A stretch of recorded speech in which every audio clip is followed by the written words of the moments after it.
janeiro, o nosso 10º dia de primícias. Louva a Deus porque permitiu que nós chegássemos até aqui. Amém? O propósito foi nosso. Ele não pediu nada, foi a gente que ofereceu, né? Foi a gente que propôs. Na realidade, ele pede as nossas primícias, pela primazia da nossa vida. Mas o propósito dos 12 dias de janeiro foi nosso. Nós propomos e o Espírito Santo tem nos conduzido nesses dias. Tem sido para mim dias difíceis, de luta. A gente tem apanhado. No terceiro dia, a gente ouviu uma frase. Depois de apanhar tanto, o pregador disse para nós assim: Deus está amando vocês. Ele açoita quem Ele ama. Ele bate quem Ele ama. Então hoje nós estávamos indo para a chácara de tarde e descobrimos que nós somos da turma daqueles dos que apanham, né? Eu não vou conseguir entrar nunca na turma dos que batem, eu só entro na turma dos que apanham. Mas a gente está apanhando, mas para a gente se aproximar do Pai, né? A gente está apanhando, mas a gente está se alinhando para o Pai. A gente está apanhando, né? Mas a gente está conhecendo mais o Pai. São dias difíceis, são dias que exigem de nós uma decisão. E a fé é isso, a fé é convicção, é certeza de que esses dias eles são entregues ao Senhor.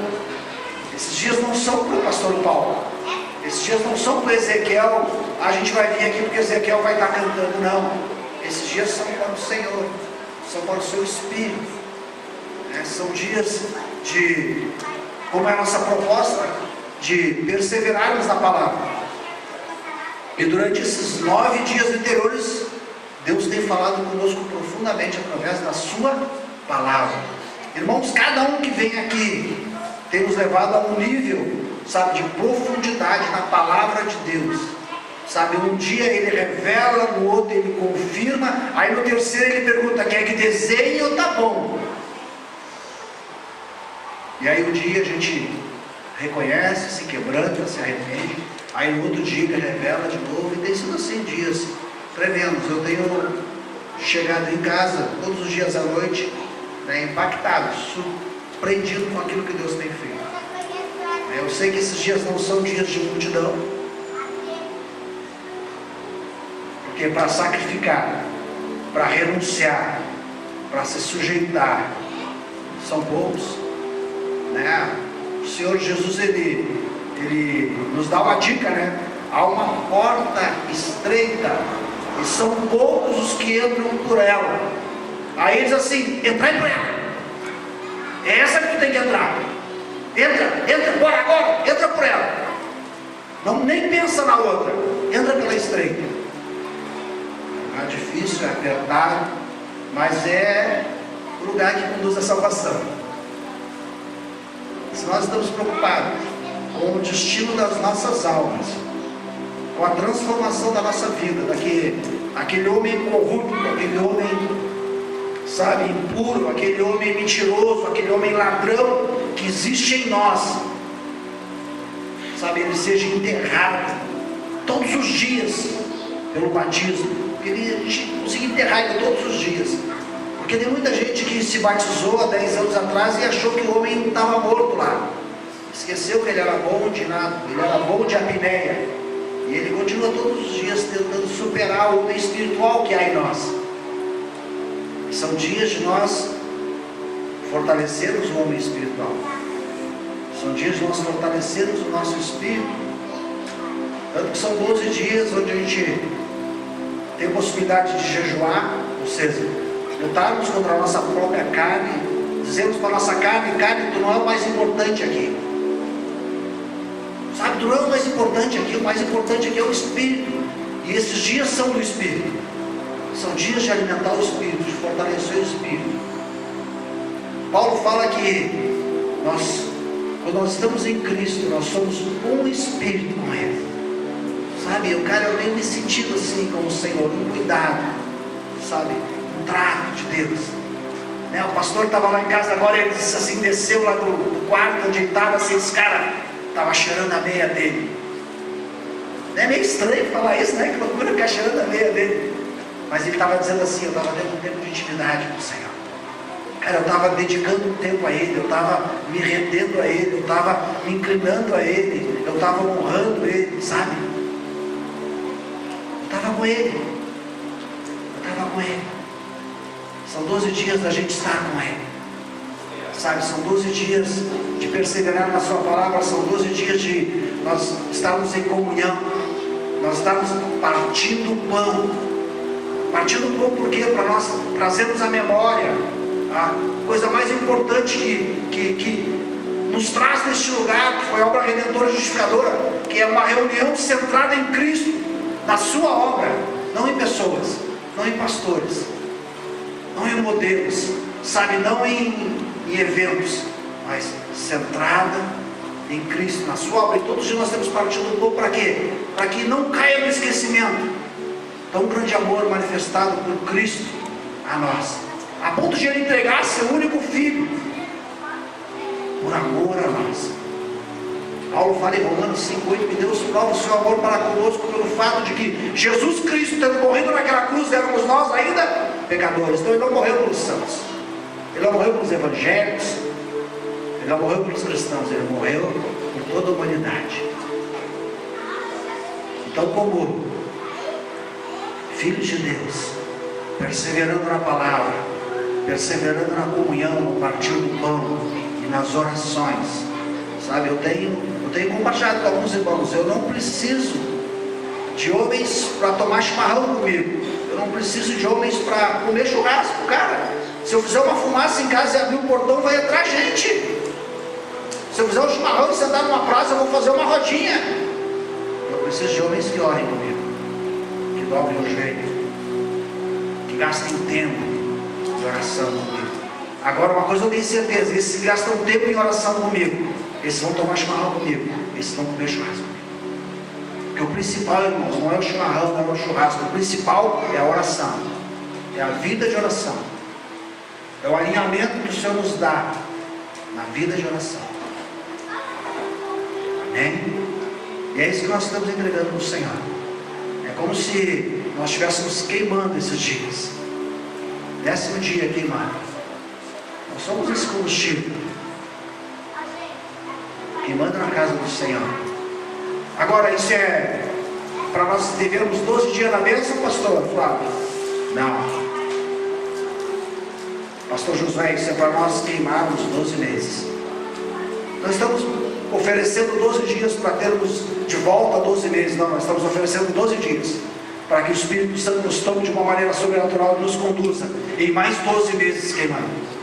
Que esses 12 dias, eles, sabe, que eles ativem em nós, que eles nos impulsionem, que eles nos, sabe, nos fortaleçam para que a gente possa queimar durante 12 meses. Por que queimar durante 12 meses, irmãos? Porque enquanto nós estamos queimando, Deus está sendo glorificado. Enquanto nós queimamos, Deus está sendo amado, sabe? Enquanto nós estamos queimando, Deus está sendo entronizado, João. Enquanto nós estamos queimando, pessoas estão sendo salvas, pessoas estão sendo cuidadas, pessoas estão sendo curadas, estão sendo libertas, enquanto nós estamos queimando a presença de Deus. Então são dias de nós queimarmos. Amém? Vamos ficar de pé, amados. Aleluia, Pai. Rei que ele merecer, ele canta.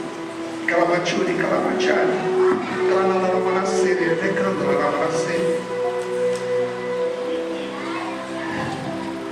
Deu para o lugar de honra neste lugar, Senhor. Nós declaramos, Jesus, Tu és a pessoa mais importante neste lugar.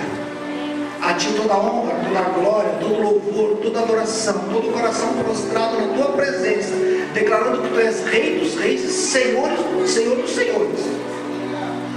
Nos rendemos a Ti, ó Pai, nos sujeitamos ao Teu Espírito Santo, nos submetemos a Ele, para que possamos queimar verdadeiramente na Tua presença. Tem misericórdia de nós, tem compaixão, Pai. Não leva em conta os nossos pecados, as nossas fraquezas, as nossas limitações, porque o Senhor Jesus Cristo já tomou tudo sobre Ele.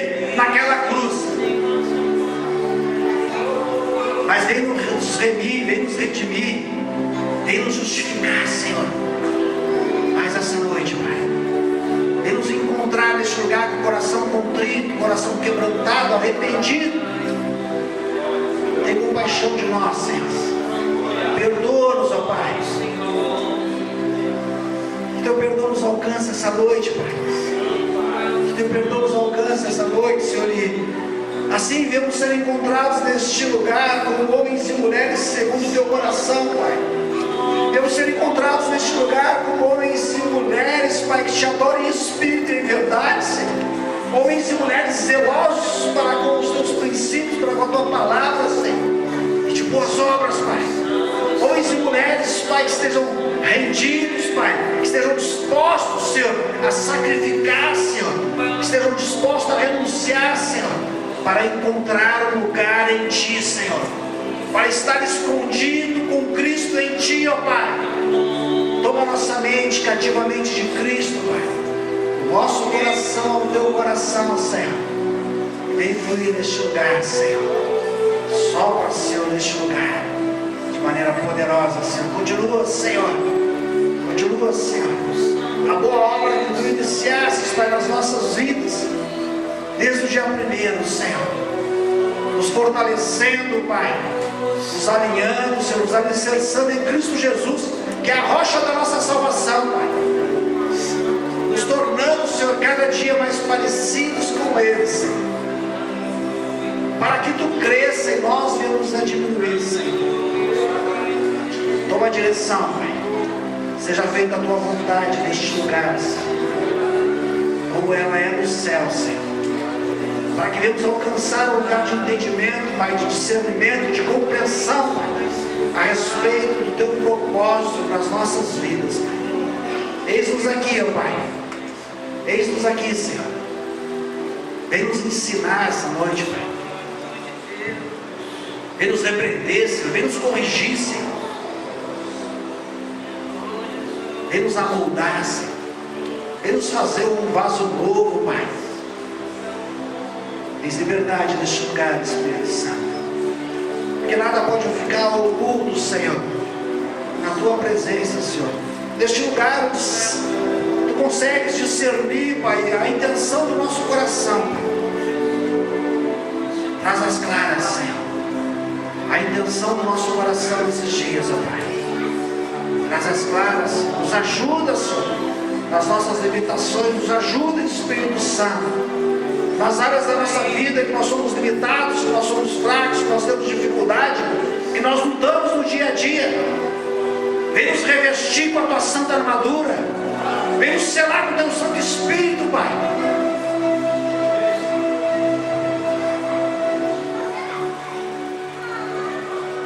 Em nome de Jesus, Pai.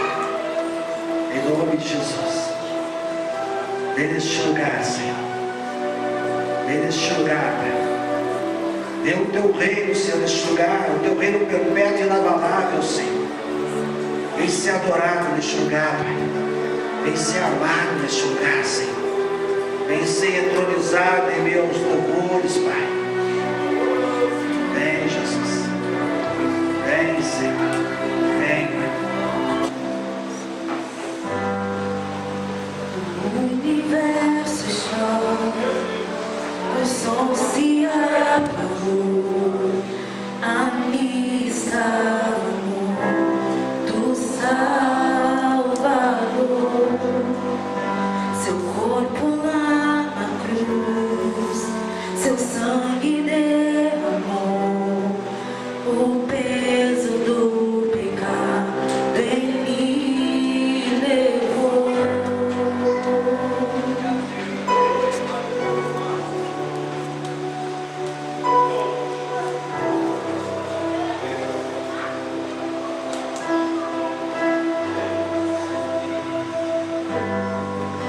Deus Pai o abandonou, cessou seu respirar, em trevas se encontrou o Filho.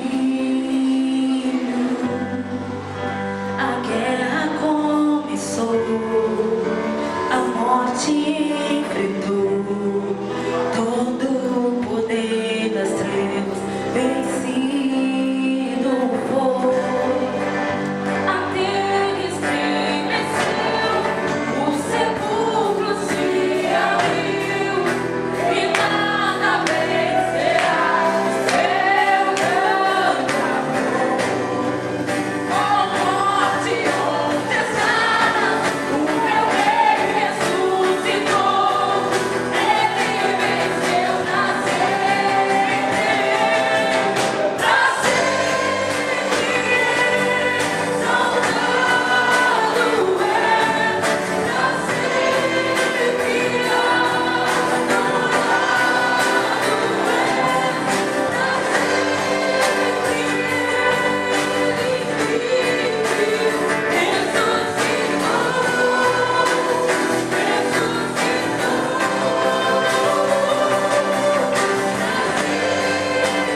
Aleluia, Jesus. Aleluia, Pai.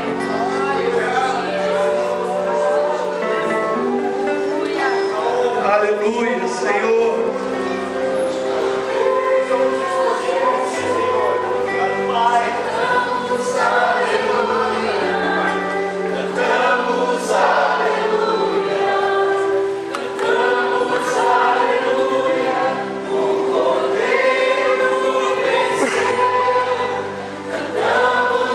A tua igreja canta, Senhor.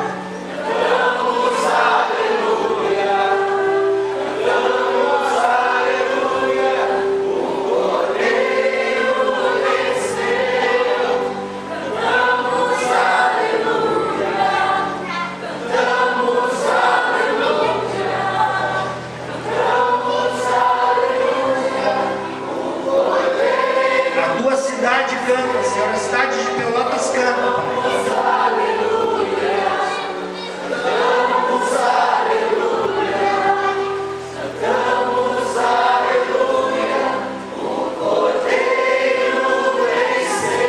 O estado do Rio Grande do Sul canta, Senhor.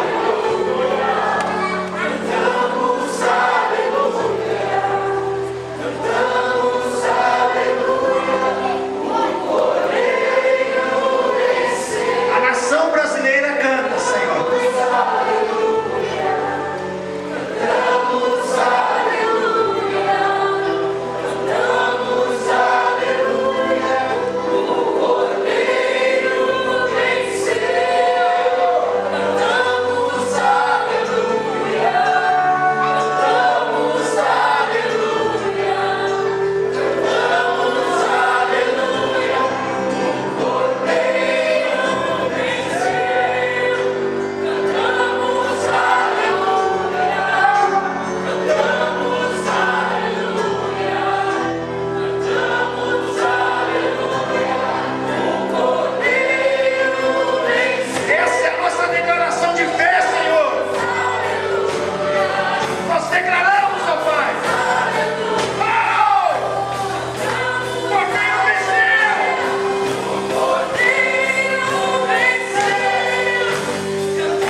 cantar uma canção que simplesmente nos emocione, Senhor.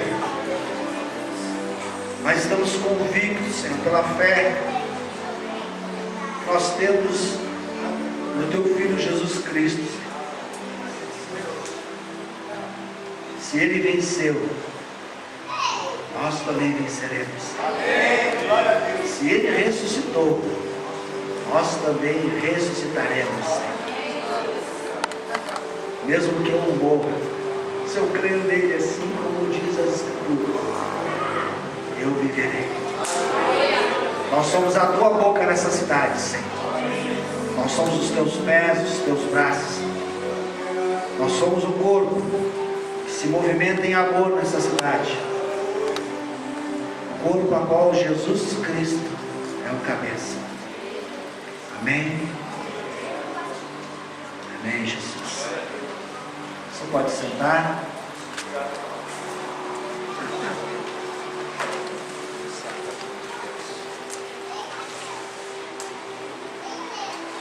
Esses momentos assim, irmãos, eles precisam ficar marcados no nosso espírito, amém? E se eles ficarem marcados na nossa alma, amanhã a gente vai ter que gerar um ambiente assim de novo. Mas se for no nosso espírito, vai ficar um legado que vai nos conduzir para a eternidade, amém? Vamos ao que interessa, pastor Flávio. Venha!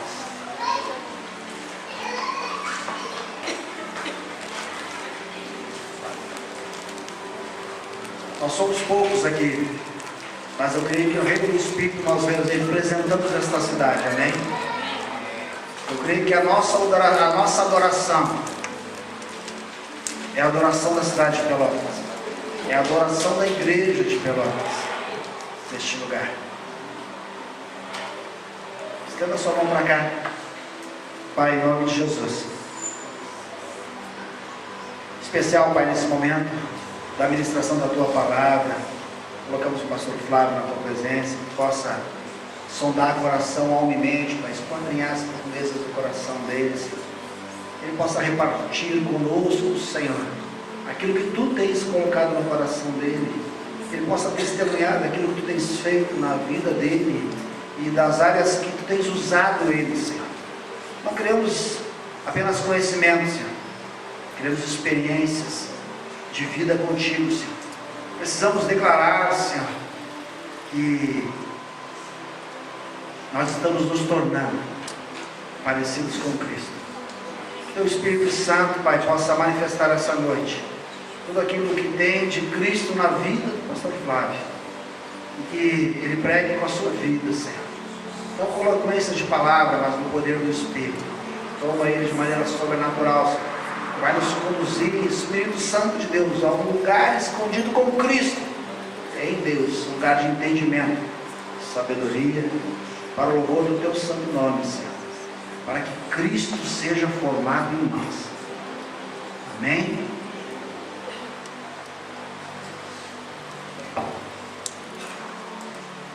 Paz, Senhor, boa noite. Vou mandar um beijo da Paty para todos. E não precisou estar em casa com a Rafaela, né, a nossa caçula, 10 anos, está em aula ainda. E eu não gosto de viajar sozinho, né? Aí convidei o pastor Josué, um homem de Deus, um profeta. Sempre é bom, né, andar com um profeta. Que nenhuma viagem é uma viagem comum, tudo é Deus falando. Deus se manifestando, e a gente veio, a viagem foi bem rápida, a gente veio conversando, contando histórias, compartilhando experiências, e quando te vi já estava chegando aqui em Pelotas, quando o pastor Paulo me ligou, eu digo, olha, eu estou aqui, eu li o nome de uma placa lá, eu sou péssimo para guardar nomes de rua, de cidades, né? E quem guarda o nome de pessoas é a Paty. Ela tem uma memória fotográfica e ela é o meu GPS, né? Tanto profético como físico também. Então a gente compartilha os dons que Deus nos deu. A Paty, ela tem sabedoria e eu compartilho conhecimento com ela. Então a gente se completa. Então hoje eu vim meio capenga, né? Mas o pastor Josué, ele está suprindo bem, né? Está suprindo bem. O Abreu, meu grande amigo, um homem de Deus. E passamos uma semana bem conturbada, né? Nós já havíamos conversado bastante tempo com o pastor Paulo e a pastora Ieda para estarmos aqui. Minha ideia era estar aqui com a esposa, ficar mais uns 2 dias pelo menos. Mas nem tudo é como nós queremos. Essa semana é uma semana também em Porto Alegre de café com pastores. Então, sábado nós estamos recebendo lá pastores de várias cidades, e é uma semana bem cheia, no sentido de que também nós precisamos estar um pouco reclusos, né, para poder ouvir a Deus, para compartilhar aquilo que Deus tem para esses dias. E eu, na segunda-feira, levei a Rafaela às 8 da manhã na escola. Quando eu estou voltando, né, parando na frente do meu prédio, eu ia para a igreja. Mas como o pessoal estava trabalhando lá, estou colocando fogo, fazendo uma série de obras na igreja, eu pensei, não, eles vão chegar tarde, eu vou passar em casa, tomar um café com a esposa, aquela coisa toda, e depois eu vou para a igreja. Era dia de pagar aluguel, estava com o dinheiro do aluguel todo separado em casa, e aí por isso não peguei o dinheiro, disse, não, eu vou depois. Mas eu estava com um carro carregado, com várias ferramentas, serra-furadeiras, uma série de ferramentas, todas as cortinas da igreja que eu tinha tirado uma semana antes para lavar. E de repente estou ali no carro, vem 2 indivíduos, né, um 38 daqui, desce, o outro do outro lado, desce, e eu peguei a chave e digo, leva. Porque a Bíblia diz, né, se alguém tomar a tua capa, dê também a túnica. E eu digo, leva, e saí. E aí subi as escadas do prédio, né, 4 andares, cheguei lá, só parte, roubaram um carro. E ela e ela, pois é. Só que na noite anterior das primícias, né, eu fui presenteado com um valor bem considerável para trocar de carro. E a pessoa que me deu um válido apenas na troca do carro. E eu, beleza, né? Estou tranquilo, o carro tem seguro. Mas ao mesmo tempo, né, eu subi, a primeira coisa que eu fiz, eu comecei a orar, eu e a esposa. Senhor, tem misericórdia desses jovens, livra da morte, não permita que a polícia os mate, nenhuma perseguição, guarda a vida deles. E quanto ao carro, Senhor, tu sabes, né? O Senhor que me deu é para fazer tua obra, as ferramentas ali, eu peguei as minhas particulares para fazer trabalho na igreja. As cortinas, Senhor, são da igreja. O Ray-Ban que eu ganhei de presente de Natal, que a esposa não tinha pago nenhuma prestação, também estava no carro. Mas eu estou tranquilo. Aí a gente orou, e agora o que faz? Aí tem um irmão, né, o André, que é comissário de polícia. Eu liguei para ele e ele disse, já veio, sabe os valentes de Davi? Eu nem botei o telefone no gancho, o carro estava parado lá. Pastor, o que o senhor precisa? O senhor quer meu carro? Eu digo, calma. Vamos à delegacia, a gente tem ocorrência. A esposa dele também é da brigada militar, ela já acionou, né, a brigada.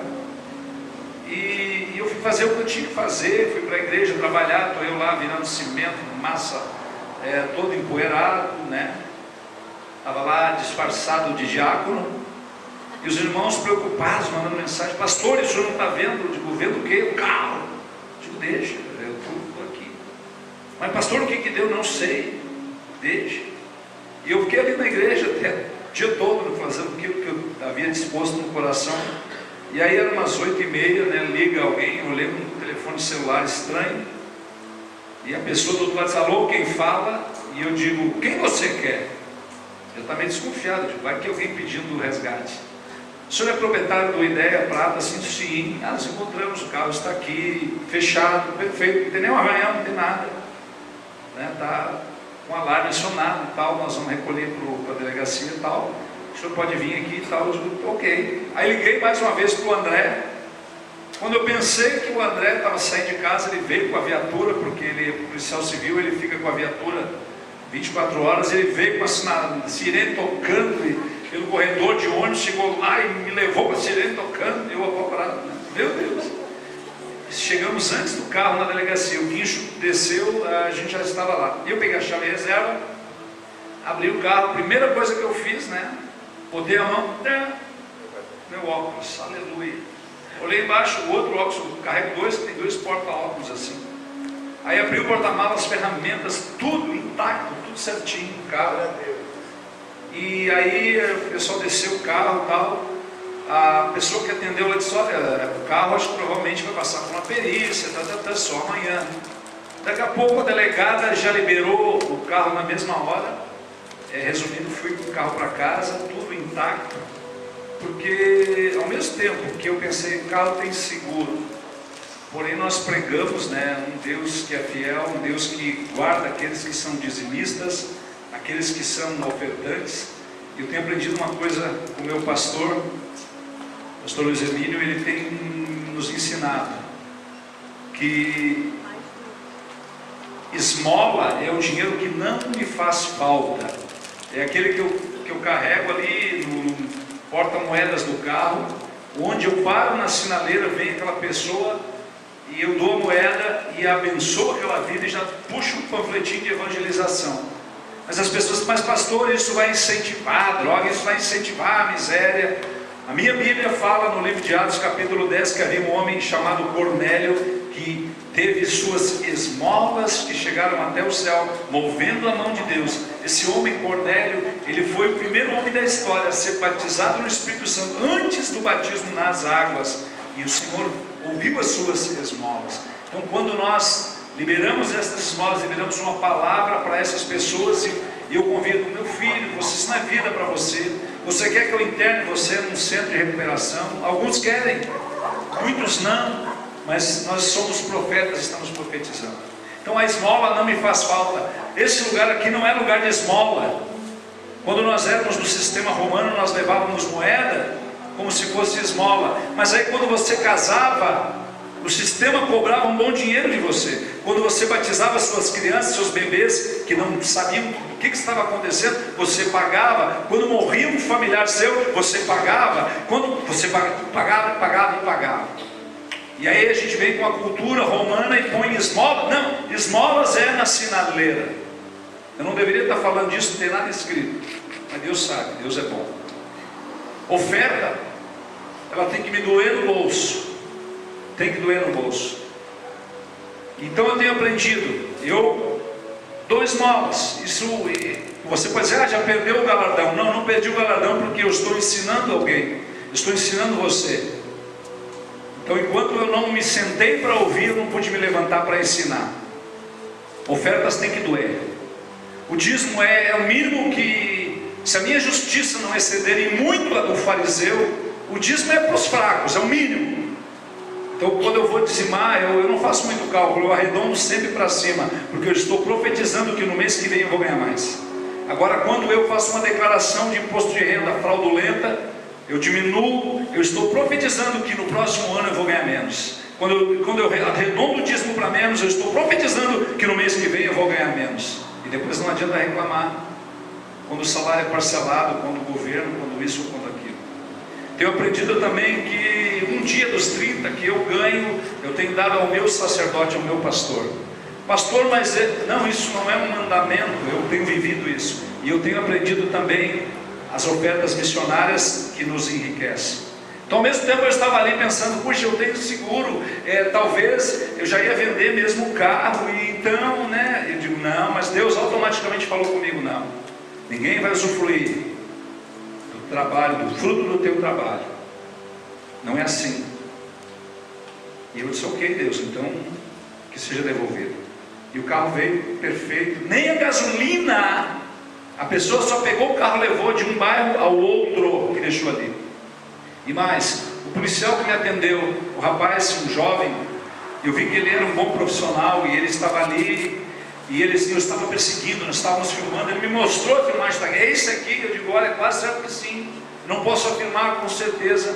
Daí ele disse assim: eu ia furar o carro, quer dizer, eu ia matar o cara dentro do carro, mas como eu vi no grupo que era de família de policial, eu não quis estragar o carro.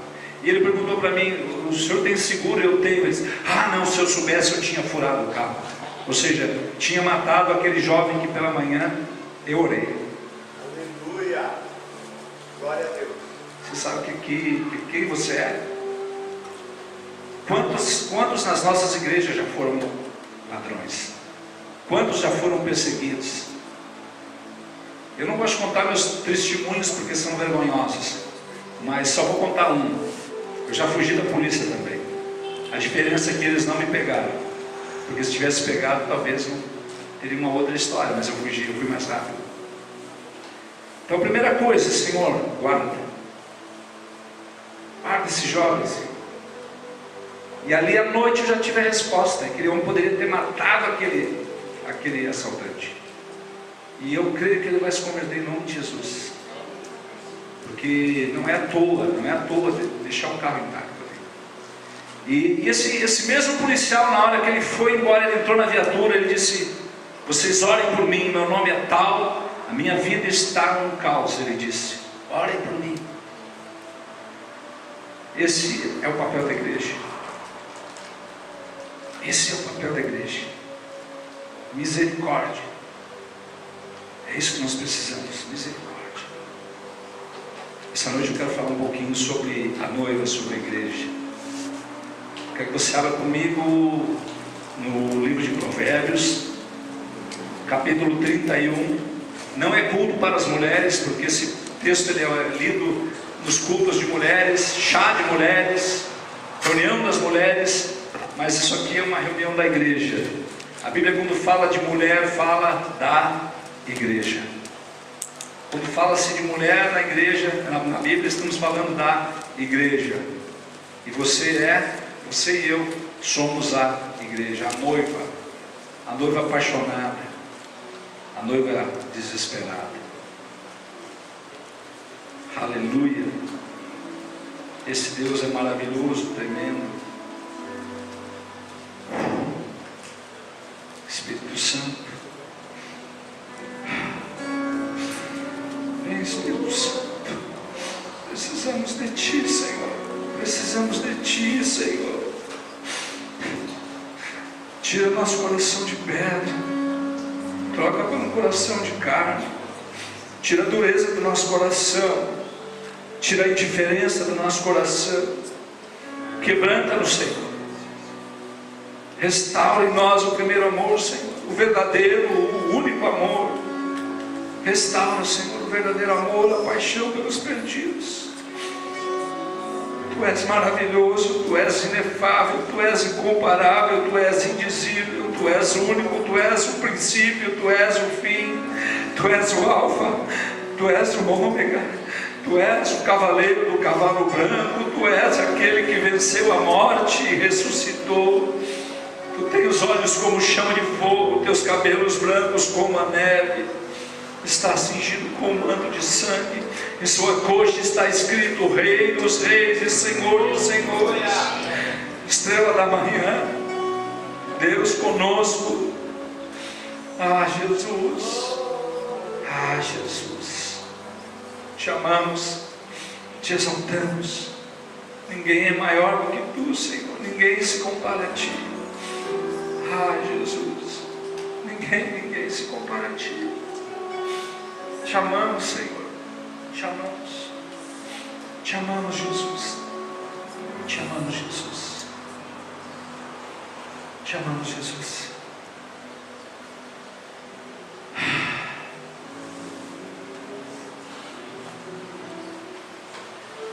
Esse policial, ele estava de campana e o carro estava num lugar, e esse rapaz, quando veio para buscar o carro, ele perseguiu por três quarteirões. 3 quarteirões ele foi perseguido.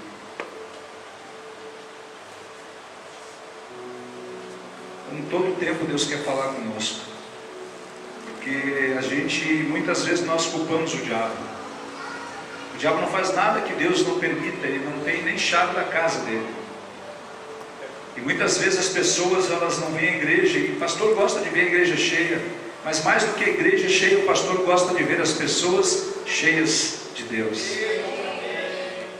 E aí a gente pergunta: pois é, que houve, fulano? 2 domingos que você não vem, nem quarta a gente nem conta mais, né? 2 domingos que você não vem. Ah, o diabo se levantou e nós... Não. O gadareno tinha uma legião de demônios, e os Milhares de demônios não o impediram de se dobrar aos pés de Jesus. Na verdade, nós não vamos à igreja por falta de caráter. Não adianta culpar o diabo. Tudo é o diabo. Não.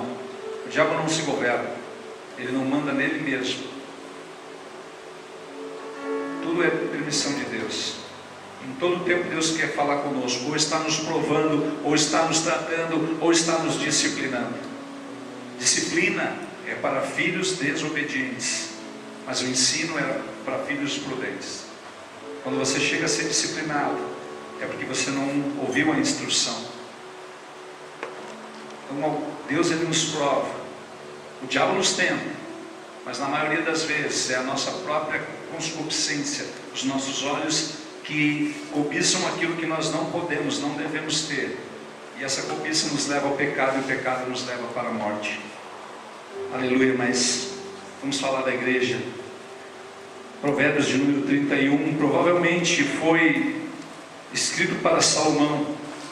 E aqui há um rei, Lemuel, de Massá, os quais ensinou sua mãe. Então há quem diga que Betseba estava ensinando a Salomão, seu filho. No versículo 6 em diante diz assim: dai bebida forte aos que perecem, e vinho aos amargurados de espírito, para que bebam e se esqueçam da sua pobreza e de suas fadigas, e não se lembrem mais. Abre a boca a favor do mudo, pelo direito de todos os que se acham desamparados. Abre a boca, julga retamente, faz justiça aos pobres e aos necessitados. Quem deve fazer isso? A igreja. Versículo 10: você poderia substituir a palavra mulher por igreja. Igreja virtuosa, quem achará? Seu valor muito excede das finas joias. O coração de seu marido, ou seja, o coração de Jesus, confia nela, e não haverá falta de ganho. Ela lhe faz bem e não mal. Todos os dias da sua vida busca lã e linho, ou seja, santidade e justiça. E de bom grado trabalha com as mãos. É como um navio mercante, de longe traz seu pão. E ainda à noite já se levanta e dá mantimento à sua casa e a tarefa das suas servas. Examina uma propriedade e adquire. Planta uma vinha com suas rendas do seu trabalho. Cinge os lombos de força e fortalece os braços. Ela percebe que o seu ganho é bom. A sua lâmpada não se apaga de noite. Estende a mão ao fuso, mãos que pegam na roca. Abre a mão ao aflito e ainda a estende ao necessitado. No tocante à sua casa não teme a neve, pois todos andam vestidos de lã escarlate. Faz para si cobertas, veste-se de linho fino e de púrpura. Seu marido é estimado entre os juízes. Quando se assenta com os anciãos da terra, ela faz roupas de linho fino e vende-as, e dá cinta aos mercadores. A força e a dignidade são os seus vestidos, e quanto ao dia de amanhã, não tem preocupação, não tem preocupações. Fala com sabedoria, e a instrução de bondade está na sua língua. Atende ao bom andamento da sua casa. Isso fala de uma igreja que não come o pão da preguiça, uma igreja que estende a mão ao necessitado e ao aflito. São duas coisas diferentes. Você pode não ser necessitado e estar aflito. Uma coisa não tem a ver com a outra. Mas a igreja, ela estende mão tanto para um quanto para outro. Ela é a que dá voz ao mudo. Ela que faz justiça ao injustiçado. A palavra justiça, que no original, no hebraico, é tzedaká. Quando os miseráveis saíram na rua, eles gritavam: tzedaká, faça-me justiça, me ajude, me ajude. Esse é o papel da igreja. Nós fomos adestrados por um sistema corrupto, por uma falsa igreja, onde nós éramos voltados para nós mesmos, onde nós orávamos e dizíamos: Deus é Deus do ouro e da prata, eu quero isso, eu quero aquilo, e nós jejuávamos para nós mesmos. Isaías fala acerca de um jejum que Deus escolheu, e não é um jejum que nós oramos e dizemos para Deus o que Ele deve fazer. Não, o jejum que Deus escolheu é quando a igreja tem uma visão macro e não uma visão pessoal, unicamente do seu umbigo. Nós aprendemos a pedir para nós mesmos. Deus tem levantado um povo que entende quem é eclésia, chamados para fora, chamados para fora. O que nós fazemos aqui dentro é nos arregimentar, nos fortalecer no Senhor, buscar diretivas, buscar orientação do alto, para nos movimentarmos. Esses 12 dias que você está aqui, não é apenas para você fazer um jejum que Deus não escolheu, para que Deus faça o teu trabalho, não, é para que você faça o trabalho dele, porque a Bíblia diz que nós temos que andar nas suas obras, que Deus preparou de antemão, antes da fundação do mundo. Nós temos que andar nas obras dele, e não fazer jejum para que ele faça as nossas, não. É óbvio que no suor do rosto comerás o pão. Deus tem chamado uma igreja com visão macro, uma visão de cidade, uma visão de estado, uma visão no mínimo da nossa família, do nosso município. Nós passamos o ano de 2017 clamando pelo governo, clamando porque temos no nosso meio lá funcionários públicos que estavam com salários atrasados, que não haviam recebido nem o 10º do outro ano. Começamos a clamar pelos poderes, pelas polícias, clamávamos e orávamos, e isso é bom porque temos pessoas no meio ali que são tanto da brigada quanto da polícia civil, e de repente quando nós vemos a imensidão de viaturas que começaram a chegar, Corollas para a polícia, e teve muitos que disseram, com um carro tal fazia a mesma coisa. Hello, os policiais têm que ter os melhores carros, sim, isso é apenas algo, a igreja está orando. Mas o salário, isso, nós estamos avançando. Vamos ser gratos ao que nós temos, não o que nós não temos. Quando o profeta chegou na casa daquela viúva, ele não disse, o que você não tem? Ela diz, profeta, eu não tenho máquina de lavar louça, a minha televisão ainda é daquelas de tubo, grandona, e agora vai acabar, eu não vou ter mais, vou ter que botar um conversor, eu não tenho dinheiro, eu preciso de uma daquelas de smart. O meu carro é carburado, eu quero um carro moderno, com ar-condicionado, o meu não tem, eu quero com direção hidráulica, o meu não tem. A casa eu estou pagando ainda, eu quero uma casa quitada. Não, ele não perguntou o que ela não tinha, ele perguntou o que você tem. Eu creio que nós devemos nos perguntar o que eu tenho, e devemos ser gratos ao que nós temos, não o que nós não temos. Se ele fosse perguntar nesses dias, o que você não tem? Você daria uma lista, eu não tenho. É que nós não temos ainda porque não estamos maduros o suficiente para recebermos isso do Senhor.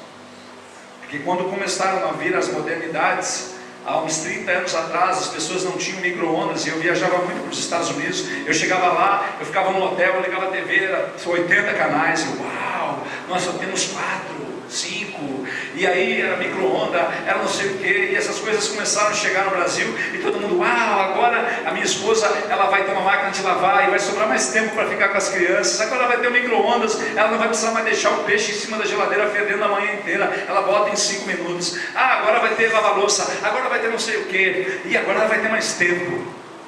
E agora ela tem que sair cedo para trabalhar, para pagar as contas de luz, para pagar a TV a cabo, para pagar a internet, porque a internet não pode ser uma comum, ela tem que ter no mínimo 10, 20 gigas, porque só não dá. E aí nós geramos custo, nós geramos gastos. Mas agora eu preciso fazer uma pós-graduação, porque lá no meu trabalho está exigindo, eu preciso fazer isso, eu preciso. Mas agora eu tenho um smartphone, que é muito melhor do que um computador, e até dá para falar nele, e agora nós passamos 8 horas plugados, ligados nesse lugar, e não temos mais tempo para Deus. Alguém fez jejum de celular aí nesses dias? Vamos levantar a mão, aleluia, louvado seja. E eu falo, eu não estou apontando o dedo para você, eu estou apontando o dedo para mim, porque eu também luto contra essas coisas. Estamos em família, estamos entre irmãos, e é entre irmãos que nós abrimos o nosso coração. Nós estamos para começar um ano. Todo ano nós fazemos promessas, mas eu vou dizer uma coisa para você. 2 coisas, por favor, não faça. Não queira ficar rico esse ano nem magro. Eu venho tentado e eu desisti. Eu não fiquei nem rico nem magro, mas nós podemos ficar pelo menos mais santos e mais obedientes à palavra de Deus. Isso vai nos render. E sempre nós nos frustramos porque terminamos o ano e não alcançamos tudo aquilo que eu queria. E nós não nos perguntamos, Senhor, o que o Senhor queria? Se nós fizermos uma lista hoje, Senhor, eu quero fazer isso para o Senhor, e as demais coisas vos serão acrescentadas. Porém nós colocamos o jejum que eu escolhi, e Deus vai dizer, não é esse o jejum que eu escolhi. Não. Uma igreja sábia, uma igreja que edifica, uma igreja que é voz, uma igreja que é governo, eclésia. E há um texto que caminha comigo, sempre vai caminhar, quando Jesus e seus discípulos caminhavam. E Jesus sempre faz perguntas, às vezes difíceis, e ele continua fazendo perguntas difíceis. O que dizem de mim? Ah, Senhor, dizem que tu és João Batista reencarnado, que tu é o profeta Elias, que tu é isso, que tu é aquilo, que tu é... Eu imagino que tinha uma lista de coisas que a Bíblia não relata, talvez. Eles dizem que o Senhor é um falsário, né? Mas e vocês o que dizem? Ah, Senhor, tu és o Cristo, tu és o Filho do Deus vivo.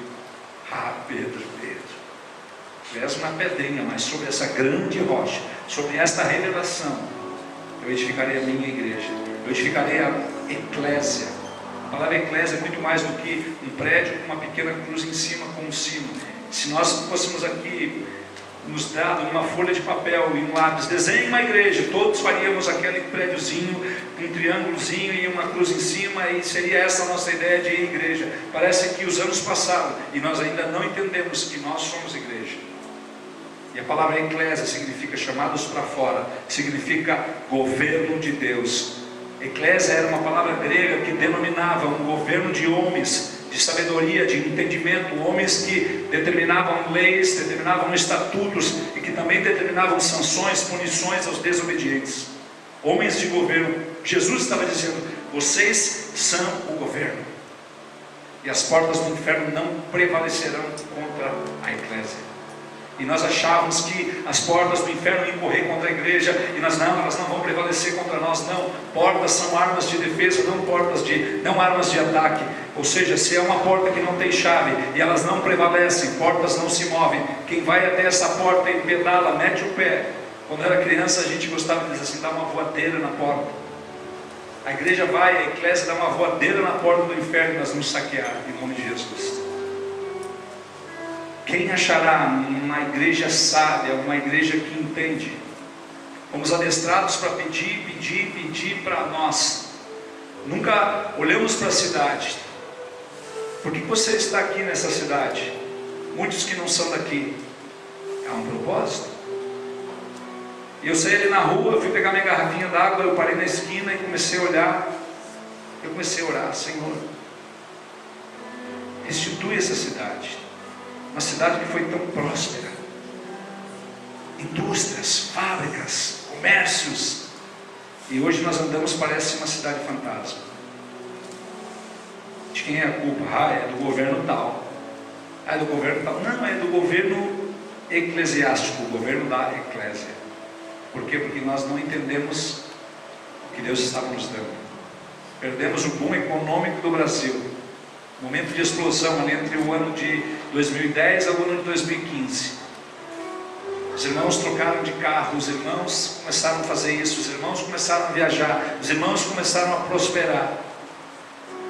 Porém nós não entendemos que Deus estava nos dando para nós fazermos.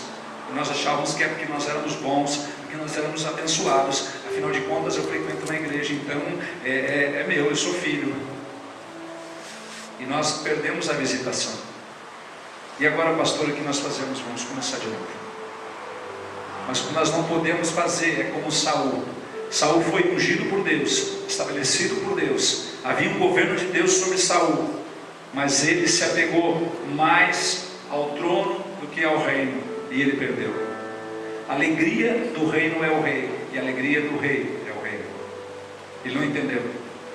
E o reino de Deus está dentro de nós. Se ele está dentro de nós, nós temos um atributo, nós temos um propósito eterno nas nossas vidas, de proclamarmos o reino, porque Jesus vem para estabelecer. E Jesus ele vem para colocar todo o demônio debaixo de seus pés. E quando isso acontecer, está lá em 1 Coríntios capítulo 15, o Senhor Jesus ele entregará tudo ao Pai. E Deus o Pai será tudo em todos. Céus e terra. Você já parou para pensar que o desejo de Deus sempre foi que os seus filhos fossem filhos? E nós achávamos que Deus era Deus e Deus não era Pai. E a maioria de nós não teve um Pai presente, ou nós tivemos um Pai ausente, ou nós não tivemos Pai, ou tivemos um Pai omisso, ou tivemos um Pai que era terrível, que nos batia, que exigia demais, e nós associamos a figura do nosso Pai biológico à figura do nosso Pai celestial. Mas desde o princípio Deus tem tentado restaurar. Ele tem chamado o seu povo: ei, vocês são uma nação santa, vocês são um povo escolhido a dedo, vocês são sacerdotes. E nós ainda não entendemos. Nós não entendemos que o funcionário, ele vem na empresa, ele bate o seu cartão e ele trabalha com salário. E quando dá 6:01, ele já lavou as mãos, ele está pronto, está como um corredor de 100 metros esperando dar horário para bater o cartão. Ele está assim. E aí deu o horário de sexta-feira, até logo, tchau.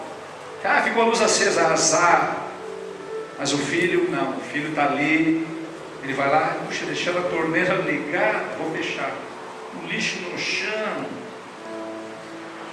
Porque ele sabe que ele não trabalha por um salário, trabalha por uma herança. Você trabalha por salário ou por uma herança?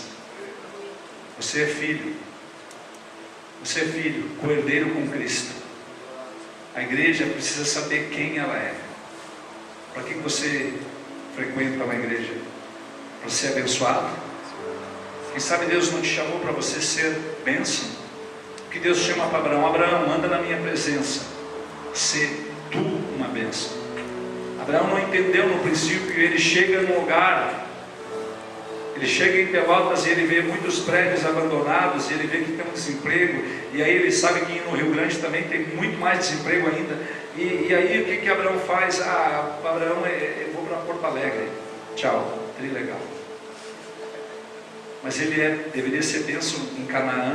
Havia seca em Canaã, sim, havia seca. Ele que traria água, ele que trazia prosperidade. Ele vai para o Egito. O Egito tem facilidades, mas é um lugar de escravidão, é um lugar de perdição, é lugar de pecado, é lugar de Faraó. Ele custou entender isso, mas quando ele volta para o centro da vontade de Deus, ele gera Isaac, ele gera uma posteridade, ele gera aquele que seria a semente de Cristo Jesus. Deus é um Deus de geração, Deus é um Deus de propósito, e nós somos a eclésia, nós somos a noiva. E a noiva, será que é uma noiva que sabe, a noiva quando está prestes a casar, ela passa horas na frente do espelho.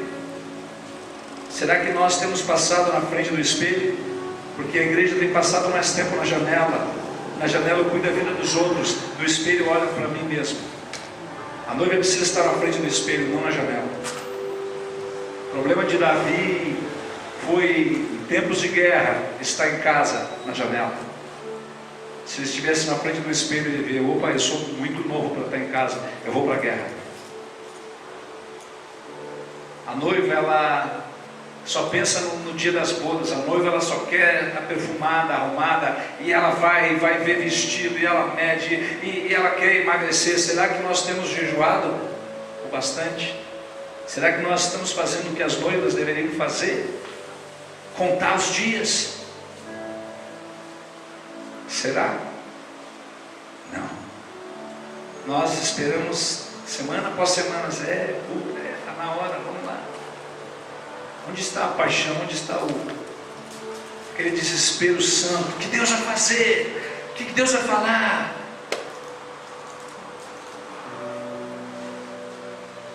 Aleluia. Senhor, guarda, segura o relógio agora. Esther capítulo 1, abre comigo lá rapidinho. Capítulo 1, eu vou ler rapidinho enquanto você procura. Diz assim: ao 7º dia, versículo 10, capítulo 1, estando já o coração do rei alegre do vinho, mandou Meumã, Biztar, Raboná, Bigtá, Abigatá, Zetar, Carcas, os 7 eunucos que serviam na presença do rei. Quantos eunucos? 7 eunucos que serviam na presença do rei. Introduzissem à presença do rei a rainha Vasti, com a coroa real para mostrar aos povos e aos príncipes a formosura dela, pois era em extremo formosa. Vasti era em extremo formosa. Mas como diziam os antigos, né? Belezura não se põe na mesa, formosura não se põe na mesa. Ela era formosa. Mas Deus não está procurando apenas formosura. 7 eunucos. 7 eunucos. Você sabe o que é um eunuco? Jesus fala que alguns homens nasceram eunucos, outros foram feitos eunucos e outros a si mesmo se fazem eunucos por causa do reino. Sabe de quem Jesus está falando? De que esses que se fazem eunucos por causa do reino, Ele está falando de mim e de você.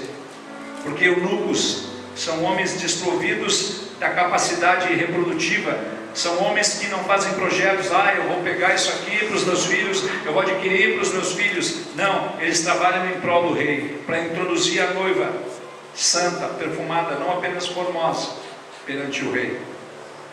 Ou seja, homens e mulheres que exercem liderança nesses dias, homens e mulheres que têm cuidado da igreja, que são os 7 eunucos. 5 ministérios: apostólico, profético, evangelístico, pastoral e de mestre. 5 mais a adoração e a intercessão. 7 eunucos que cuidam da noiva. Não põe a noiva na quadra para fazer programa para ganhar dinheiro. Não cobram pela intimidade da noiva. E é o que nós vemos nesses dias: cafetões que estão expondo a noiva para tirar dinheiro para si. Eunucos é o que Deus procura: homens e mulheres que não colocam suas vidas em primeiro plano, mas que se dispõem a apresentar a noiva virtuosa, uma igreja virtuosa que se veste de linho e de lã. Santidade e justiça. Santidade é óbvio, nós temos que abandonar o pecado, isso é o mínimo que alguém faz. E nós passamos anos e anos colocando pessoas nos púlpitos falando: eu roubava, eu matava, eu destruía. Só faltava dizer, quase um diabo, porque o diabo faz isso: matar, roubar e destruir. E aí vinham pessoas: ex isso, ex bruxo, ex aquilo. Há 2 semanas atrás, na semana do Natal, eu fui convidado para pregar na antiga empresa que eu trabalhei, que chamava-se Varig, hoje é TAP. E eu cheguei lá, eu estou acostumado a ir lá todo ano, 2 vezes, eu vou ministrar a palavra lá. Eu fui de um grupo durante muito tempo que eu trabalhei lá. Na segunda vez, porque a primeira eu saí da empresa em 95, eu era um endemoniado de marca maior, professor de artes marciais e outras coisas mais. Até aí, professor de arte marcial, posso falar. E quando eu cheguei lá, casualmente convidaram os aposentados. Gente, eu fiquei tão envergonhado, porque aqueles homens, ex-colegas de trabalho, conheceram o velho Flávio. E eu acho que Deus queira que o velho Flávio não saiba nadar para voltar do batismo, porque se ele voltasse, ele é terrível. E eu fiquei tão envergonhado, porque eles começaram a falar algumas coisas, e foi importante. Deus me levou para aquele lugar para saber de onde Ele me tirou. Às vezes nós nos achamos grande coisa. E aí eu fiquei tão envergonhado de quem eu era. E eu entendo que o meu passado não é digno de compartilhar nos púlpitos. Por quê? Porque buscar santidade é o mínimo que nós podemos fazer. Porque Deus, Ele nos tirou de um lamaçal de pecado e nos colocou sobre uma rocha. A partir desta rocha eu fui lavado pelo sangue do Cordeiro. E agora finalmente os meus olhos são abertos e eu vejo. Então eu não tenho que ficar dizendo: eu era isso, eu era aquilo. Ok. Gente, o que a nossa carne mais quer é perversão. O que a nossa carne mais quer é prazer, é bebida, é festa. Há pessoas no nosso meio que, quando estão na frente de uma televisão e que vê aquela propaganda daquela cerveja gelada espumando, as pessoas ficam assim: mas não está bem liberto, eu apenas orei e eu passei a ter ódio. Aleluia, a tua fé tende a para ti. Há pessoas que vão lutar a vida inteira contra isso, vão vencer.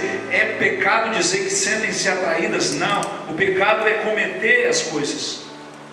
É pecado às vezes um homem que tinha uma vida mais regressa, uma vida mais... E ele passa, às vezes está na praia e os pensamentos vêm, ele baixa a cabeça e Senhor, me dá...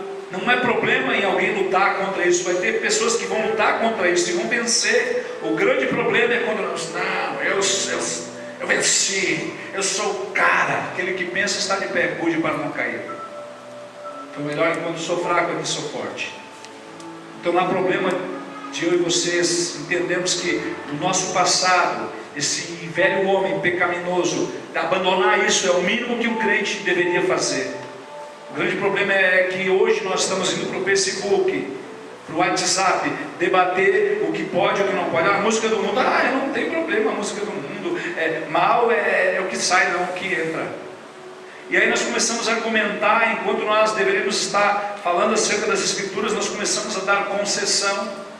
Todas as vezes que nós damos concessão, nós regredimos em autoridade. Uma concessão, regredimos em autoridade. Uma concessão, regredimos em autoridade. E daqui a pouco os demônios vão deitar e roubar e nós vamos tentar expulsar eles, mas nós perdemos a autoridade, porque nós damos muita concessão.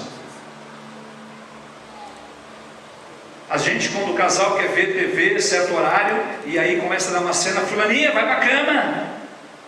Vai a fulaninha e vai a mãe e o pai da fulaninha, porque se esse filme a fulaninha não pode ver, o fulaninho não pode ver, você também não pode ver. Mas nada a ver. E aí nós estamos usando as frases dos nossos adolescentes, nada a ver, tudo é nada a ver. O diabo adora essa frase, nada a ver. É a frase dos que andam em cima do muro, porém o muro já tem dono, o muro é do diabo. Então quem está em cima do muro, o diabo não vai querer derrubar, porque já caiu e faz muito tempo. Se tiver que cair no muro, é melhor pular para o lado do Senhor. O muro, ele é de Satanás. O problema é que tem uma igreja que anda em cima do muro e acha que está salvo. A igreja é camaleão, conforme o ambiente. Mas eu tenho que me fazer de grego para ganhar os gregos. A Bíblia diz que tem sim que se fazer de grego para ganhar o grego, mas não se fazer de pecador para ganhar o pecador. Isso Paulo não fez, ele não pecou para ganhar o pecador. Paulo sim falava grego dos gregos, falava em vários idiomas para ganhar aquelas pessoas, mas ele não falava a linguagem do pecado. Porque uma igreja sábia, uma igreja que tece para si roupa de linhos finos, que são os atos de justiça, é o que está em Apocalipse. A rainha Vasti, ela representa uma igreja que se achava, representa uma igreja muito próspera, muito rica, que se achava, e é chamada à presença do rei, mas não entende. E aí Deus vai chamar uma outra, uma igreja órfã, Hadassah, uma órfã. Isso pode representar a igreja gentílica, aleluia, também.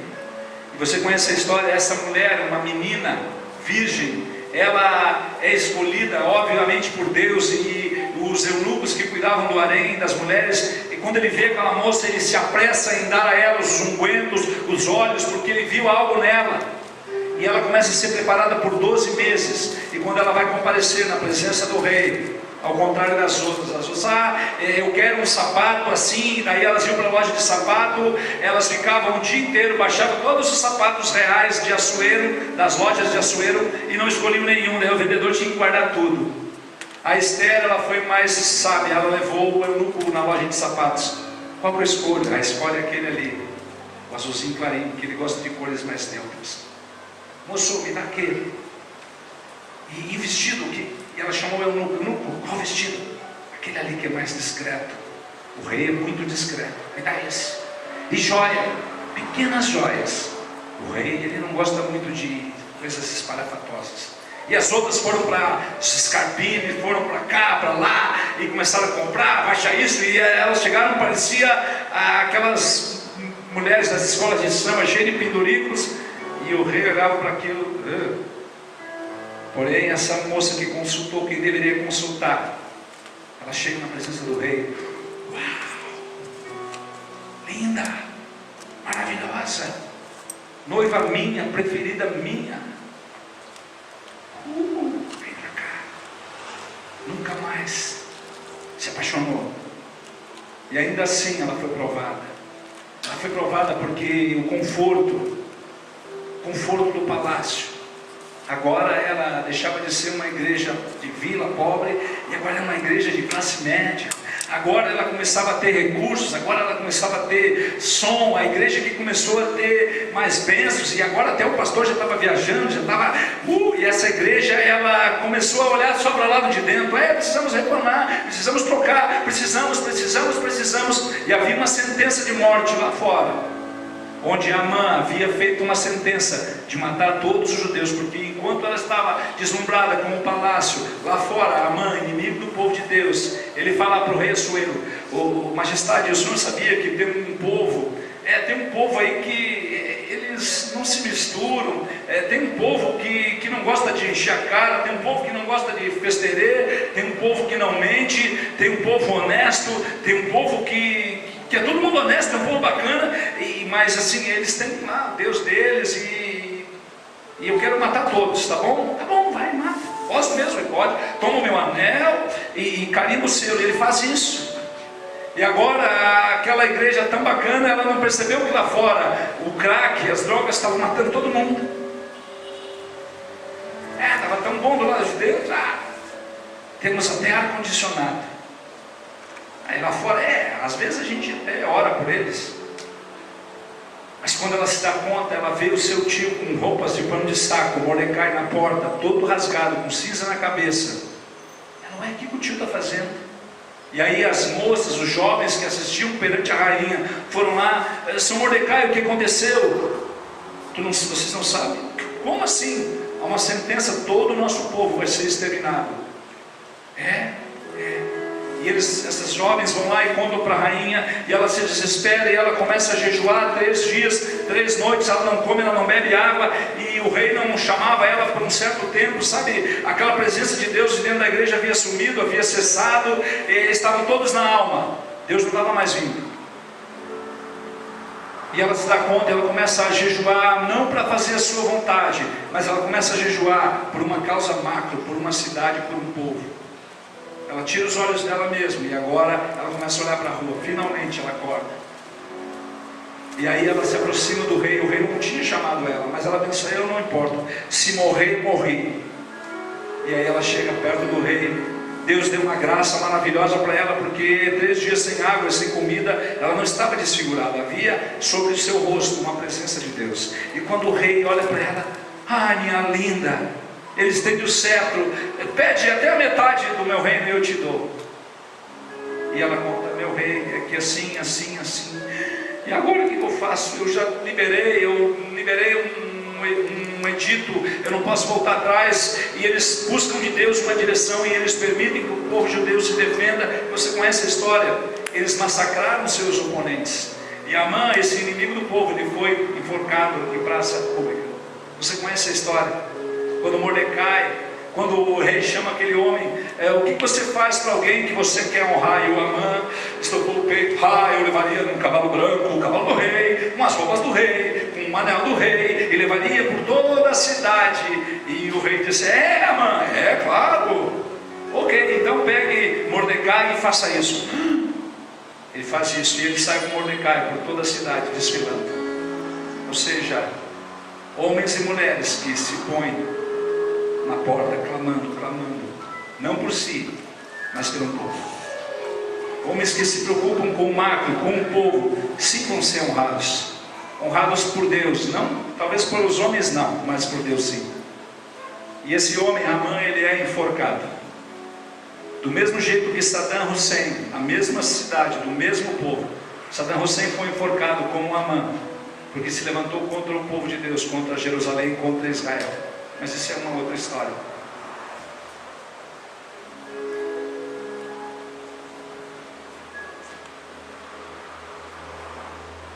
Todos estão aí? Vocês continuam me amando? Eu amo vocês. Aleluia. Vou pular um pouco aqui porque é muita coisa.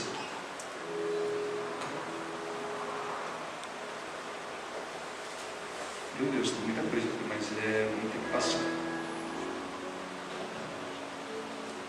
Uma rainha que se apresenta na presença do rei, e o rei pergunta para ela: o que você quer? Pode me pedir o que você quiser. Ela diz: rei, eu não quero nada, eu só quero que você salve meu povo. Eu só quero pedir, não por mim, mas pela minha família. Esse é o papel da igreja. A igreja que não olha para si, a igreja que olha para o macro, que olha para a cidade, olha para a sua casa, não para si próprio. Nos dias de João Batista, no aniversário de Herodes, o que ele faz? uma grande festa, e a Herodíase põe a sua filha, a Salomé, e ela vai lá com suas roupas, né, semi-desnuda, semi-nua, dançando, e o Herodes, né, como velho, mulher nova, ele olhou aquela gatinha e ficou todo bobão, e ela rebolando na frente dele, ele, pode pedir o que tu quiser. E aí nós temos não uma igreja, não uma figura representativa da noiva, mas de uma usurpadora, a pessoa de Jezabel. Pode pedir metade do trono. Ela disse, não, metade não, eu quero só a cabeça do profeta. Cabeça do profeta. Você nota a diferença entre o que é verdadeiro e o que é falso. Uma falsa igreja, ela quer conquistar, não importa o preço. Você também conhece a história de Jezabel a respeito da vinha de Nabote. Está em 1 Reis 21, verso 8, não precisa abrir. Diz assim, versículo 8: então escreveu cartas em nome de Acabe, selou com o sinete dele e enviou aos nobres que havia na sua cidade, que habitavam com Nabote, trazer Nabote para a frente do povo, fazer sentar em fronte dele 2 homens malignos que testemunhem contra ele, dizendo, blasfemaste contra Deus, contra o rei, depois levar para fora e apedrejai para que morra. Os homens da sua cidade, os anciãos, os nobres que nela haviam, fizeram como Jezabel lhes ordenara, segundo estava escrito nas cartas que lhe havia mandado, apregoaram o jejum, trouxeram Nabote para a frente do povo. Então vieram 2 homens malignos, sentaram-se na frente dele para testemunhar contra ele perante o povo, dizendo, Nabote blasfemou contra Deus, contra o rei, e levaram para fora da cidade e o apedrejaram, morreu. E então mandaram dizer a Jezabel, Nabote foi apedrejado e morreu. Tendo Jezabel ouvido que Nabote fora apedrejado e morrera, disse a Acabe, levanta-te, toma posse da vinha que Nabote, os jezreelita, recusou dar-te por dinheiro, porque Nabote já não vive, mas é morto. A falsa é que toma posse daquilo que não é seu, enquanto que a verdadeira diz, eu não quero nada, eu só quero o rei, eu só quero a tua presença, eu só quero misericórdia. A falsa, ela quer conquistar o que não lhe pertence, tomar a vinha dos próximos. Quantas pessoas abriram mão do seu chamado? Quantas pessoas se venderam o chamado de Deus e se entregaram nos braços do que é falso? Quantas pessoas? Qual a diferença entre o falso e o verdadeiro? Nós estamos vendo. A noiva apaixonada, verdadeira, ela se entrega. A falsa, ela só quer. Como diz, né? Nós íamos conversando com o pastor Josué. É as 2 irmãs, sanguessuga, né? Me dá e me dá. Me dá e me dá. A verdadeira, ela se entrega. A verdadeira noiva, ela se entrega. Josué capítulo 6, versículo 25, fala de uma prostituta. Fala de uma prostituta. Versículo 25 diz assim, mas Josué conservou com vida a prostituta Raabe e a casa de seu pai, e tudo quanto tinha, e habitou no meio de Israel até o dia de hoje, porquanto esconderam os mensageiros que Josué enviara para espiar Jericó. Nem tudo que começa mal vai terminar mal. Aqui nós temos um exemplo de alguém que estava em pecado, de alguém que se prostituía, uma igreja que estava afastada dos caminhos do Senhor, que estava se vendendo, uma igreja que trocava a intimidade por dinheiro, uma igreja pós-moderna, show, ingressos, cobranças, prostituição. Mas ela se dá conta, ela olha para o lado, via só um povo perdido, e de repente ela ouve falar de um povo que atravessou o Mar Vermelho, ela ouve falar de um povo que tomava água da rocha, que comia de um maná que descia do céu, que se alimentava de codornizes, de um povo que era guiado por uma coluna de fogo à noite e guiado por nuvens durante o dia, de um povo que ouvia a voz de Deus, de um povo temente, e aquele povo se aproxima. Toda a cidade de Jericó estava tremendo, eles estavam apavorados porque o terror tomou conta deles. Mas essa prostituta, ela pensa, não, eu quero esse Deus, eu quero é Deus. E quando os espias foram lá, ela disse, ai gente, eu ouvi falar do Deus de vocês, esse Deus de vocês é maravilhoso, entra aqui, se esconde ali, os guardas vão vir, mas não, eu ouvi falar desse Deus de vocês, eu quero esse Deus. Ela se converteu, ela era mais crente que os espias, ela viu coisas que os espias não viram. Uma prostituta, ela enxergou coisa que ninguém enxergava. E essa mulher, ela leva, nos dias que Josué, ele entra em Jericó, ela põe um cordão vermelho, representando o sangue de Cristo, cobriu o seu pecado e da sua casa. Foi ela que disse: eu e minha casa serviremos ao Senhor. E eles levaram ela. E Deus, ele restaura a vida dessa mulher, porque Ele coloca um remidor na vida dessa mulher. E essa mulher, ela nada mais do que a tataravó de Jesus. É só ler capítulo 1 de Mateus. Uma prostituta é a tataravó de Jesus. Ou seja, se você começou mal, ainda há tempo de voltar para os trilhos. Ainda é tempo da igreja abandonar o que é profano, abandonar o pecado e considerar o Deus de Israel, o Deus verdadeiro, único. O grande problema hoje, para a gente terminar, vamos para Apocalipse capítulo 2, versículo 20. Aleluia.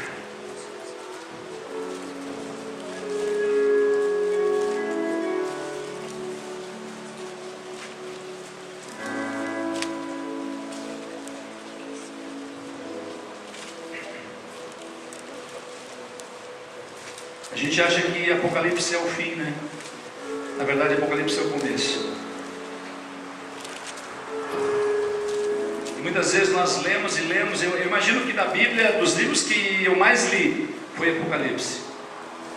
E eu só entendi Apocalipse depois que eu parei de olhar só para Apocalipse. Porque nós achamos que o Antigo Testamento, não, é que a velha aliança. Não, não é velha aliança, é a antiga aliança. Porque as profecias de Daniel, profecias de Isaías, as profecias dos profetas, óbvio que o próximo não podia ser dos profetas, mas elas não se cumpriram todas ainda, elas estão se cumprindo. Então não adianta olhar só para o Apocalipse, você não vai entender, porque você precisa ler os profetas, eles falam acerca de Apocalipse, você só precisa cruzar os fatos. E é claro que mesmo assim não vai entender tudo, porque as coisas ocultas são de Deus e as reveladas são para os filhos, para os seus filhos. E Apocalipse capítulo 2, versículo 20, fala de uma igreja corrompida, de uma igreja vendida, chamada igreja de Tiatira. Essas coisas diz o Filho de Deus, que tem os olhos como chama de fogo e os pés semelhantes ao bronze polido. Conheço as tuas obras, o teu amor e a tua fé, o teu serviço, a tua perseverança, as tuas últimas obras mais numerosas do que as primeiras. Uma igreja que tem fé, uma igreja que tem serviço, uma igreja que tem obras. Aleluia, essa igreja é perfeita. Tenho, porém, contra ti o tolerares que esta mulher, Jezabel, que a si mesma se declara profetiza, não somente ensine, mas ainda seduz os meus servos a praticarem prostituição e a comerem coisas sacrificadas aos ídolos. Teve tempo para que se arrependesse.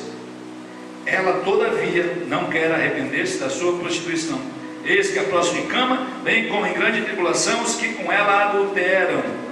Caso não se arrependam das obras que ela incita, matarei seus filhos, e todas as igrejas conhecerão que sou aquele que sonda mentes e corações. Vos darei cada um segundo as vossas obras. Digo todavia a vós outros, os demais de Tiatira, tantos quantos não têm essa doutrina e que não conheceram como eles dizem as coisas profundas de Satanás, outra carga não jogarei sobre vós. Então somente conservai o que tendes até que eu venha. Ao vencedor que guardar até o fim as minhas obras, eu lhe darei autoridade sobre as nações, e com cetro de ferro as regerá e as reduzirá a pedaços como se fossem objetos de barro. Assim como também eu recebi de meu Pai, dar-lhes-ei ainda a estrela da manhã. Quem tem ouvidos, ouça o que o Espírito diz às igrejas. Você só vai ver a palavra cetro de ferro duas vezes. Uma, ele está com Jesus, governo. Outra, ele está com uma igreja que não se corrompe, que não senta à mesa de Jezabel. Não basta não apenas praticar, mas quando nós simplesmente não exprimimos a nossa opinião, quando nós toleramos, só o fato de tolerar o pecado, Há uma campanha do inferno fazendo com que toda a população comece a tolerar. Então tentaram essa ideologia do inferno de gênero, e glória a Deus, foi derrotada por 20 e poucos votos a 3, ou seja, menos de 20% da população queria essa palhaçada, e o resto, os 80% da população estava engolindo literalmente algo forçado pela abaixo, sem entender da força que tinham. E então há a mídia trabalhando para que nós toleremos os ensinos de Jezabel. Não, nós não podemos nem tolerar, quanto menos nos assentar.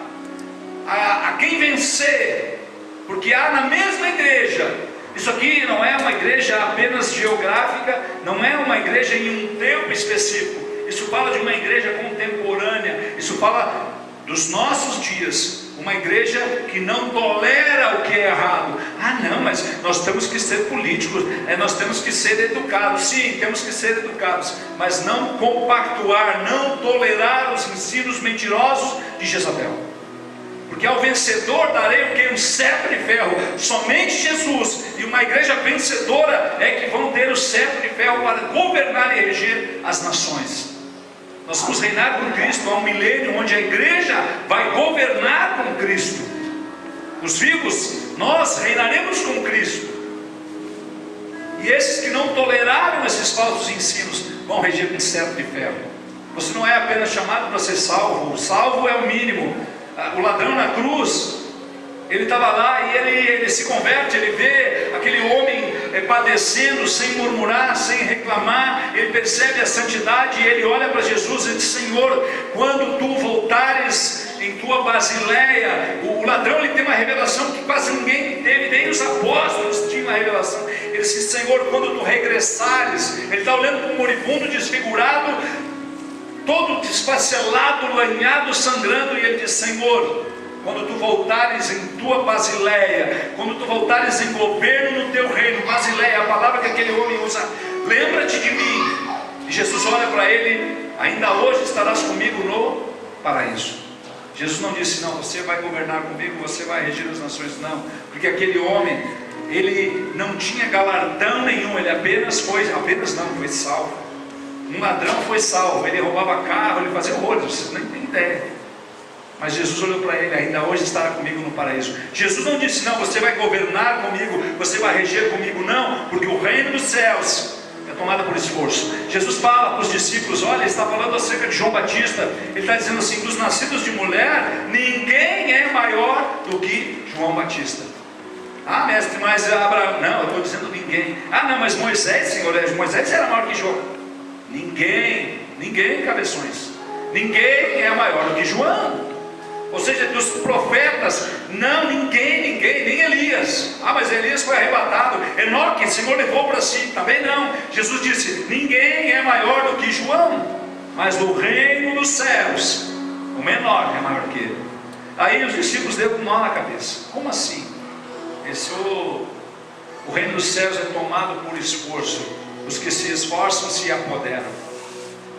Lucas capítulo 19 fala de, não precisa abrir, fala de uma parábola acerca das minas, 10 minas, ou seja, um rei que vem e confia seus servos minas, ele dá para uma quantidade, para outra, e ele volta para bem longe, quando ele volta para tomar posse do seu reino, ele chama aqueles servos e diz: ei amigo, vem cá. Ah Senhor, o Senhor me deu uma, eu negociei, eu ganhei vidas, e eu cantava, e eu evangelizava, e eu cuidava de pessoas, e agora eu tenho tantas. Pô, servo bom e fiel, fosse fiel no pouco, te colocarei sobre 10 cidades. Abre lá Lucas 19, 10 cidades. 10 cidades, está falando de governo, está falando de reino. Salvação, ok, salvação aqui está a morte na beira de um hospital. Você vai lá, se entrega a tua vida. Sim, Senhor, eu recebo com o Senhor. É salvo, aleluia, glória a Deus, maravilhoso. Mas você não é apenas chamado para ser salvo, você é chamado para um governo. E Jesus fala para os discípulos: mas Senhor, o que vão dizer? Não, naquele dia muitos dirão: ele aqui, é aqui nessa igreja ele está, é aqui que ele está, é o homem de Deus que faz, é o homem de Deus orou, o homem de Deus fez. Não vai atrás deles, virão muitos falsos profetas, eles vão dizer que está aqui, que está ali, acautelai, ele está dentro de vós, o reino dos céus está dentro de vós. Tudo que nós precisamos é manifestar o que Deus colocou dentro de nós. Quando você repetiu aquela oração, que todo mundo aplaudiu, ali você recebe algo do Senhor e o reino dos céus passa a estar dentro de vós. Nós temos curiosidade: eu quando chegar no céu quero perguntar para Abraão, como é que era ser amigo de Deus? Davi, como que era ser um homem segundo o coração de Deus? E perguntar, e daí Davi vai olhar para vocês, e como que é carregar Deus dentro de você? É muito melhor. Eles não tiveram o que eu e você temos, a presença do Espírito Santo. O Espírito Santo vinha sobre eles, eles profetizavam, até Saul profetizou, porque o Espírito Santo vinha sobre ele. Agora o Espírito Santo não vem sobre nós, ele habita em nós, ele está em nós. Você é tabernáculo. O apóstolo João, ele fala no capítulo 1 do Evangelho de João, ele diz assim: no princípio era o verbo, no princípio era o Logos, e o Logos estava com Deus, e o Logos era Deus. E ele fala que o Logos habitou entre nós. O Verbo se fez carne. O Verbo se fez carne. Ou seja, o Verbo tabernaculou, habitação. E agora ele habita em nós. Você é tabernáculo. Antes eles carregavam a presença numa caixa de madeira, de 2,5 côvados para cá, 1,5 côvado para lá, com hastes de madeira de acácia revestidas com ouro, com argolas de ouro, e era revestida por dentro e por fora. Trazia a presença de Deus. O ouro representa a santidade de Deus. Madeira representa a humanidade. Deus estava dizendo que o que carregava a presença de Deus era a humanidade revestida de incorruptibilidade, de ouro. E Jesus, o ouro puro, vem e se reveste de madeira, se reveste de homem, e é justamente um marceneiro, um carpinteiro. Ele se fez homem. Quando o Senhor Jesus, ele entregar tudo, pisar o último inimigo debaixo dos seus pés, ele vai entregar tudo para Deus, e Deus será tudo em nós. Paulo fala aos Coríntios, eu falei no início. Mas o que é interessante é que o Espírito, Deus, pneuma, ele quer ter mais interação com o ser humano, ele quer resgatar o ser humano. Então Deus se faz carne para se aproximar de nós. Muitos não, ele se fez homem para nos conhecer. Não, ele se fez homem para mostrar o Pai para nós, porque nós conhecíamos Deus. A religião mostrava Deus, mas não mostrava o Pai. A religião, ela fez com que Judas, ele procurou, a Bíblia diz que ele se arrependeu. Não, é remorso. Não, a palavra ali é arrependimento mesmo. Ele teve arrependimento e ele procura a religião. E ele chega diante da religião e ele estava dizendo: socorro, eu pisei na bola, pega essas moedas de volta. Mas a religião disse assim: cara, o problema é teu, ninguém mandou tu ser cagueta, azar é teu, te lixa, te rala. E aí eles pegam: essas moedas não podemos botar no gasofilácio, porque tem preço de sangue, vamos comprar um campo com ela, somos muito santos. O grande problema de Judas é que ele procurou o lugar errado. Se ele procura Jesus, Jesus ia perdoar ele. Eu não estou sendo advogado de Judas, eu estou querendo dizer que a religião, ela não traz perdão. A religião só nos engana. A religião toma a nossa vinha, a religião, ela toma a nossa herança, ela tira a cabeça dos profetas. É isso que a religião faz, ela corta a cabeça dos profetas. Onde está o mover profético? Quando nós recebemos muitos homens que eram profetas, mulheres que eram profetisas, mas já chegam nas igrejas decapitados, e é difícil recuperar essas pessoas, porque a religião já pôs a cabeça deles numa bandeja. É difícil restaurar um ministério profético, mas Deus não faz nada sem antes avisar para os profetas, os seus servos. Será que isso mudou? Não, continua valendo. São dias de a igreja ser restaurada nos 5 ministérios. São dias que a igreja precisa voltar a esse lugar de honra, honrar Deus, honrar a liderança, honrar pastores, submeter-se uns aos outros. Não, mas eu é só Deus, comigo é só Deus. aos desigrejados. Sabe aquele desenho animado da Pixel, que um belo dia os animais dormiram no inverno, e como os animais de lugares frios, eles hibernam, eles dormem 6 meses, e aí eles dormiram 6 meses, todo o inverno, e quando eles acordaram, havia um condomínio ao redor deles, e eles ficaram desigrejados. Seria isso. Aqueles animais estavam sem igreja. E hoje quantos desigrejados tem? Não, esse negócio de dízimo, não. Isso é do Antigo Testamento, não. Foi antes da lei. Abraão deu uma ideia para Deus: Senhor, se o Senhor me restituir tudo que foi levado, eu vou lhe devolver 10%. E Deus, cara, que ideia brilhante, que eu gostei, eu vou escrever, peraí, só um pouquinho, segurei. E ele escreve, e a partir dali era uma ideia tão boa que ele começou a usar.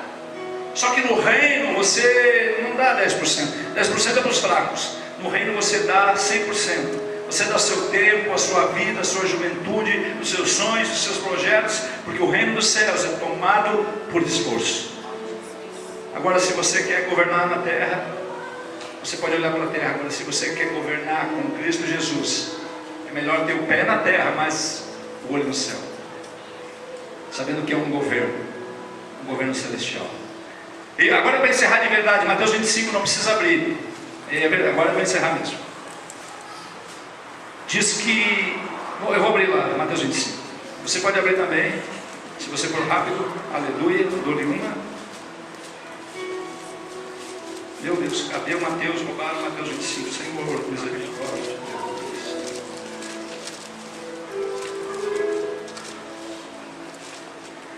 Mateus 25, versículo 1 diz assim: então o reino dos céus será semelhante a 10 virgens que, tomando as lâmpadas, saíram a encontrar-se com o noivo. 5 dentre elas eram nécias e 5 prudentes. As nécias, ao tomarem as suas lâmpadas, não levaram azeite consigo. No entanto, as prudentes, além das lâmpadas, levaram azeite nas vasilhas.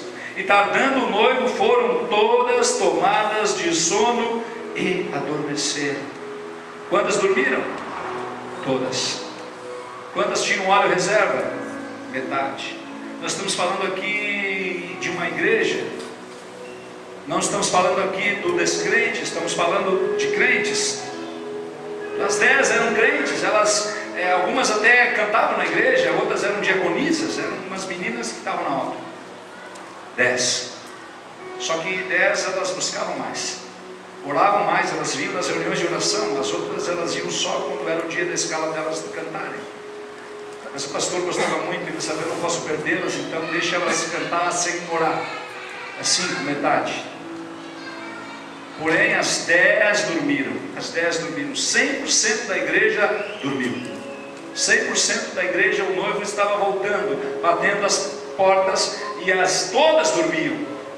Porém, a diferença é que ainda algumas tinham uma reserva, tinham um óleo, e elas cuidaram, conseguiram, ainda tinha um pouquinho de fogo, quase, cuidado para não apagar, porque naquele tempo não tinha fósforo, não tinha isqueiro, então o fogo era um negócio mais difícil, tinha que ser levado. E aí elas iam lá e acendiam, e as nessas: me empresta um pouco de óleo. Não.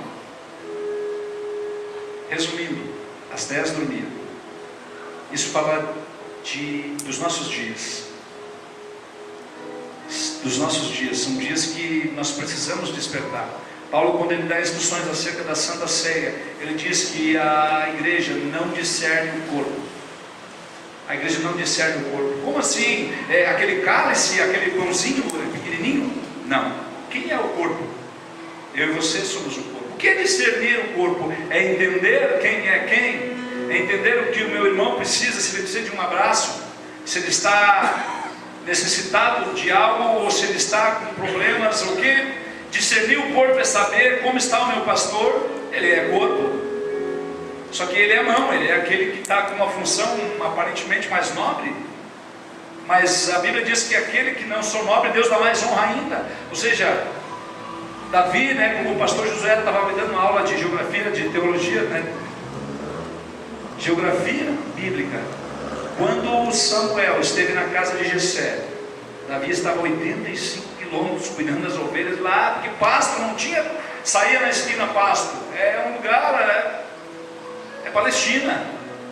E aí, vocês acham que alguém mandou alguém chamar? Daí ele ligou, mas estava sem bateria o celular do Davi. E aí alguém teve que ir lá, e para ir 85 quilômetros demora, ainda que fosse de cavalo, né? Então assim, eles ficaram ali alguns dias esperando a volta, a chegada de Davi. E aí quando chegou Davi, ele ungiu o guri, você é ungido o rei de Israel. Aí Davi no outro dia, gente, vamos lá, sentindo, todo mundo em fila, eu sou o rei, e vocês obedecem, tragam-me isso, tragam-me aquilo. O pai dele disse, guri, vai lá, leva pão para teus irmãos, leva queijo para teus irmãos e não reclama, vai, cada um vai. E ele obedeceu, acabava de ser ungido rei, ele vai lá levar comida para os irmãos. E aí chegando lá pela obediência ao pai, ele vai lá e enche aquele gigante, dá só uma pedrada no meio da testa e corta a cabeça dele, e ali começa o ministério de Davi, pela obediência e pela honra ao seu pai. Nosso ministério começa baseado na honra ao meu pastor, ao meu líder. Não há ministério sem honra. Pode haver título, pode haver, mas não há um encargo. Deus não tem negócio com quem não entende princípios de honra, princípios de obediência. Há 2 cafés atrás nós falamos lá em Porto Alegre acerca da fidelidade e da lealdade. Para encerrar agora, é fato. Fidelidade. Fidelidade é aquela mulher que não trai o marido, aquela mulher, ela é fiel, ela não trai. Mas, pastor, e lealdade não é a mesma coisa? Não. A mulher pode ser fiel, mas ela não tem lealdade ao marido quando ela pega o seu cartão de crédito e gasta, e gasta, e gasta. E aí quando o marido está desesperado pagando as contas atrás aqui, atrás ali, ela ainda reclama, tem que pedir um aumento. Onde está a lealdade? Quando chega na casa da mãe, é um traste, é um inútil. Quando chega para o pastor, chega para a pastora, acaba com o marido. Chega, pega o telefone, pega o WhatsApp, meu marido é isso, acaba. A pastora quando vê, meu Deus, é um crápula. Não, crápula é ela, porque não é leal ao marido. Mulher sábia é a que edifica, a que protege o seu marido, a que protege. Ele é honrado na cidade. Quando ele vem, olha a camisa do irmão fulano, está impecável. Olha as crianças com o cabelinho tudo lambido, aleluia. Pequenas coisas, lealdade e fidelidade. Uma igreja, ela vai andar bem quando as pessoas elas forem fiéis e leais. Mas pastor, eu não estou entendendo. Bom, para a gente fritar o peixe agora. Joabe, esse homem era muito fiel. Vai lá e mata. Tá aqui. Vai lá, pega lá os prepúcios do filisteu. Ele ia lá e tá aqui. Vai lá, ele ia lá e trazia um urso, um leão, que fosse. Deixa eu dar só uma lançada. Não mata o meu filho, não mata Absalão. Ele só era fiel quando a palavra era sim, mas quando ouvia não, acabava a lealdade. Quantos nas igrejas, quando ouvem não do pastor, não, esse pastor quer me matar, quer me botar no posto, meu ministério, o que ele pensa que é? Aprende a ouvir não. Cientificamente comprovado que uma criança vai ouvir centenas de vezes mais não do que sim, para ela não se tornar um delinquente. E um crente, para se tornar um filho, vai ter que ouvir muito não do seu pastor. Por quê? Porque o pastor já foi e já voltou. Você está semeando milho e o pastor já foi, já fez o pão de milho, a pamonha, e ainda tem muita gente pamonha também, e ele já foi, já voltou, e está vendo que vai quebrar a cara, porque ele já é colocado ali, ele tem uma visão que Deus deu para ele, colocou ele. Deus deu uns para, outros para. E você, se você não entender o que é lealdade, você vai ter que aprender a ouvir não. E o problema de Joabe era, não gostava de ouvir não. Ele só era um pitbull surdo. Só que sabia, quando dizia não, ele continuava. Esse é o problema, lealdade. Nós precisamos ser leais. Deus ele só tem negócios, vamos dizer assim, com quem é leal. Fiel e leal. Mulher leal é aquela que pega o cartão e diz, meu marido, coitado, fez hora extra, se matou trabalhando. Eu vou na Renner, que ali é mais baratinho, mas eu vou escolher uma bem bonitinha e vai ficar legal. Amém? Que Deus possa nos dar entendimento nesses dias. Que Deus possa nos direcionar como igreja, como uma noiva que se prepara na frente de um espelho, faz uma autoanálise e vê que precisa melhorar e melhorar muito. Como Isaías no capítulo 6, até o capítulo 5, ele só sabia apontar o dedo para os outros e dizer: ai daqueles que fazem, ai daqueles, ai daqueles, ai daqueles. E no capítulo 6, no ano da morte do rei Uzias, eu vi Deus e eu disse: ai de mim. Ele muda o dedo e diz: ai de mim, que sou um homem de impuros lábios, que habito no meio de um povo de lábios impuros. Eu vou morrer. Misericórdia. Mas ainda assim, quando ele ouve aquela voz na eternidade do Pai, do Filho e do Espírito Santo dizendo: a quem enviaremos? Ele diz: envia-me a mim. E aí no outro dia, no outro capítulo, capítulo 7, ele já está profetizando acerca de um príncipe que viria. Ele já está dizendo que uma virgem ia dar à luz. Ele já está dizendo acerca de Emanuel. E ele começa a falar do nascimento até a morte de Cristo Jesus na cruz. E ele continua falando acerca de uma nova Jerusalém, de uma nova terra, de novos céus. E não é à toa que Isaías tem 66 capítulos, o mesmo número de livros da Bíblia. E a sequência é muito parecida com a Bíblia. Deus, ele não faz nada por acidente. Você faz parte de um projeto, de um plano eterno. Ninguém pode roubar isso de você, mas você pode anular isso. Ninguém, nem diabo, nem principados e potestades, nada nos pode separar do amor de Cristo Jesus, nada. Mas você pode simplesmente se negar. Então é melhor que você escolha a bênção, porque Deus nos dá dois caminhos: bênção e maldição. Escolha a bênção para que viva os teus filhos também. Amém? Aleluia, glória a Deus. Eu creio que a gente pode adorar um pouquinho, pastor. Na minha parte, passado disso, aí já é encheção de linguiça, como dizia minha avó. Que Deus possa nos abençoar nesses dias, que nós possamos estabelecer o ano aceitável do Senhor, que nós como igreja possamos estar disponíveis e dispostos, ou seja, eu quero fazer e eu vou abrir mão das minhas coisas para fazer. Amém?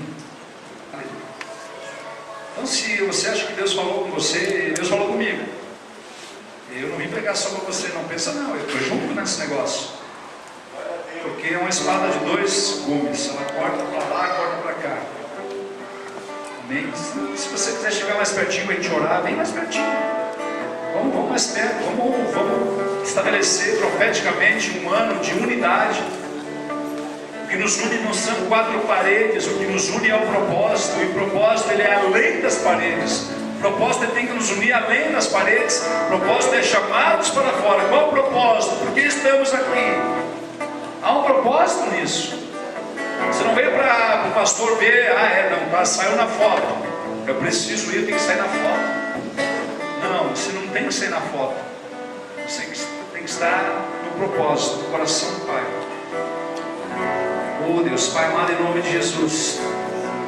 Espírito Santo de Deus, que sondas os corações, vem com o teu mover, vem com o teu toque, vem com a tua presença. Nós carecemos de Ti. Pai, em nome de Jesus, troca, Senhor, o nosso coração de pedra por um coração de carne, por um coração que se apaixona, um coração que ama, um coração misericordioso, um coração de noiva apaixonada, desesperada, enferma de amor.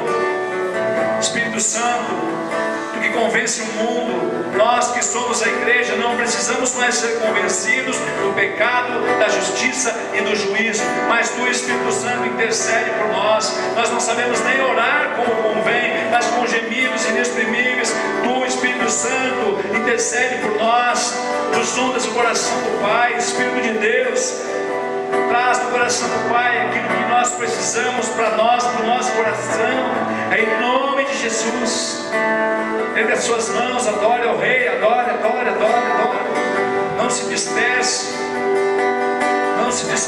entregue-se ao único.